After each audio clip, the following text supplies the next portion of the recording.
ରାୟଗଡ଼ା ବେଲକଣାଠାରେ ଆଇନ ମନ୍ତ୍ରୀଙ୍କ ଗାଡ଼ି ଧକ୍କାରେ 5 ବର୍ଷର ବାଳକ ଗୁରୁତର। ମାନ୍ୟବର ମନ୍ତ୍ରୀ ନିଜେ ନିଜ ଗାଡ଼ିରେ ପିଲାକୁ ମୁଖ୍ୟ ଡାକ୍ତରଖାନାକୁ ଆଣିଲେ। ଗତକାଲି ଅପରାହ୍ନ ସମୟରେ ଆଇନ ମନ୍ତ୍ରୀଙ୍କ ଗାଡ଼ି ଧକ୍କାରେ 5 ବର୍ଷ ବାଳକ କାର୍ତ୍ତିକ କୁନା ଗୁରୁତର ହୋଇଛନ୍ତି। ବାପା ସୁଧୀର କୁନା ତାଙ୍କ ଘର ବିଷମ କଟକ। ଢେପଗୁଡ଼ାରେ ସେ ପେଶାରେ ଜଣେ ଡ୍ରାଇଭର। ଗୁନା ତାଙ୍କ ମାମୁଁ ଘରକୁ ବୁଲିବା ନିମନ୍ତେ ଆସିଥିଲେ। ରାସ୍ତାରେ କ୍ରସ୍ କରିବା ସମୟରେ ତାଙ୍କୁ ଗାଡ଼ି ଧକ୍କା ଦେଇଥିଲା। ଏପରି ଘଟଣା ଦେଖିବାକୁ ମିଳିଛି ରାୟଗଡ଼ା ଜିଲ୍ଲା କୋଲରା ବ୍ଲକ ବେଲକଣା ଛକ ନିକଟରେ। ଗୁରୁତର ଅବସ୍ଥାରେ ଚିକିତ୍ସା ନିମନ୍ତେ ବାଳକକୁ ରାୟଗଡ଼ା ଜିଲ୍ଲା ମୁଖ୍ୟ ଚିକିତ୍ସାଳୟରେ ଭର୍ତ୍ତି କରାଯାଇଥିଲା। ସେଠାରେ ତାଙ୍କର ଚିକିତ୍ସା ଚାଲିଛି। ଏକ୍ସରେ କଲା ପରେ ତାଙ୍କର ଗୋଡ଼ଟି ଭାଙ୍ଗିଥିବାର ସୂଚନା ମିଳିଥିଲା। ପରେ ପରେ ତୁରନ୍ତ ତାଙ୍କ ଗୋଡ଼କୁ ବ୍ୟାଣ୍ଡେଜ୍ କରାଯାଇଛି ଏବଂ ଏ ଘଟଣା ପରେ ମନ୍ତ୍ରୀ ନିଜ ଗାଡ଼ିରେ ଆଣି ରାୟଗଡ଼ା ଜିଲ୍ଲା ମୁଖ୍ୟ ଚିକିତ୍ସାଳୟରେ ଭର୍ତ୍ତି କରିଛନ୍ତି।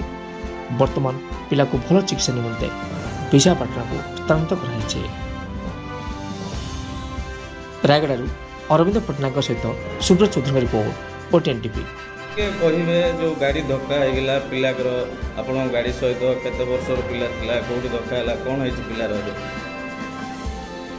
ଦେଖନ୍ତୁ, ଆଜି ମୁଁ ସେପଟୁ ଆସିଲା ବେଳକୁ ଆମ ଗାଡ଼ି ତ ଯାଉଥିଲା, ହଠାତ୍ ଆସିକି ପିଲା ପଛପଟେ ବାଜିଲା ଏବଂ ଟିକେ ପଡ଼ିଯାଇଛି।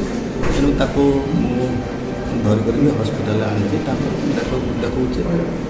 କେଉଁଠି ସାର୍ ଘଟଣାଟି ହେଲା? ବେଲକଣା ଗାଁରେ ହେଲା ଏ ଘଟଣା। ହଠାତ୍ କରି ପିଲାଟା ସେପଟୁ ଆସୁଥିଲା ବୋଧେ ଏଇ ପଛ ଡରରେ ବାଜିଯାଇଛି।